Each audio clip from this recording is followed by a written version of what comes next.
We start by teaching them to love the truth. And so the biggest thing that we do early on in their middle school career is that we try to get them to become philosophers. And I think that word is often misunderstood in our modern context. We think of sort of stuffy old men in universities somewhere as philosophers, but we want them to be philosophers in the classical, original sense of that word, that they're lovers of wisdom, that they truly love to uncover and discover things that are true, and that it moves them and it moves their hearts and their souls. Once they love what's true, we ask really big questions. So we start with the easy stuff. This is a fallacy, you structured your sentence incorrectly, and they like to catch people on that. When we pivot in high school, we start to push the biggest questions in life on them. Is there a God? Who is God? Who are you? What does it mean to be human?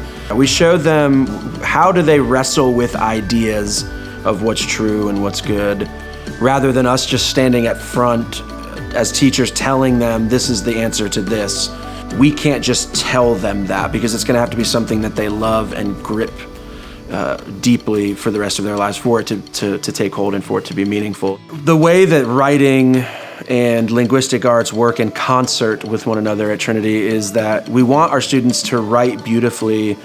We want the style to draw readers in. We want to teach them to write well, but also plenty of people write well in the world and say nothing. And we want to teach them to not only write well, but to think well through their writing. And the great joy of my life is to be the director of discipleship at Trinity. We see discipline as just a piece of a broader discipleship plan, meaning we want to walk side by side with our young people, drawing them towards the good life, drawing them towards the goodness of who God is. At the end, you see often real, authentic heart change because we've taken the time to do the heavy lifting of discipleship rather than simply a punitive approach to discipline.